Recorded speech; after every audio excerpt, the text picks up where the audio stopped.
talented team. They have great speed. سلوفينيا فرقة كويسة جدا وعندهم سرعات قوية جدا وفرقة عندها مهارات عالية. And certainly, when we have the ball and we're the team attacking, the ability to react well when we lose the ball to prevent counters. This is certainly an important part of playing against teams like Guinea. حتى زي ما بقول لك واضح ان احنا بيبقى معانا الكورة واحنا بنهجم، الكورة لما بتتقطع مننا ردت علينا بيبقى بسرعة كده، فده اللي بيسبب المشاكل في الدفاع. And also keep in mind that we chose today not to play Waldoma and Sam Shore. وده حط في دماغك كمان ان هو النهارده اختار ان هو ما يلعبش وائل ولا يلعبش حسام عشان العنصرين. طب بالنسبه لعدم العبد، معلش قالوا عدم العبد، اداؤه النهارده هو كان راضي عنه؟ Adam is still gaining experience playing in Africa. All right, Adam has shown us that when he is playing in England, he's a solid competitor.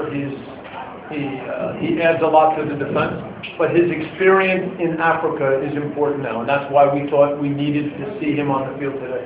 لك هذا ما شفناه في انجلترا وشفناه ازاي بيعمل، انما هو ده بياخد خبرات اللاعب الافريقي مع اللاعب في الملاعب الافريقيه والفرق الافريقيه، بنفس الوقت عشان كده كان بنشوفه النهارده عشان نشوف هيعمل ايه. النهارده التأثر المنتخب والفريق المنافس هو اللي بادر بالتهديد. ازاي حصل كده وازاي انا عارف ده في الماتشات اللي جايه ان انا اللي بادر انا بالتهديد.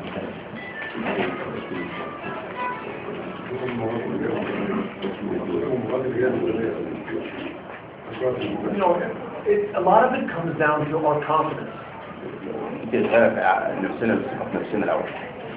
Early in the game today, we gave away too many passes, and this is what caused the problems in the first, say, 10 minutes.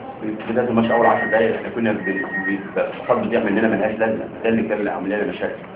So our ability now to be confident that we can get control of the game, that we can, right from the start, find a good rhythm, pass the ball quickly. This is really important, and a lot of it is just the confidence to go on the field and do it. وقت ما موضوع الثقة بنفس أهم حاجة، إزاي نبتدي بعد كده إزاي نتحرك من الكورة، نخلي الكورة تمشي نمسك إيقاع الماتش، وده الحاجة اللي بقول لك هي دي بتيجي بالثقة بالنفس. في احتمال الدخول على مصر الجديدة قبل المباراة الجديدة قبل المباراة القادمة الدخول على مصر أو الخروج على مصر.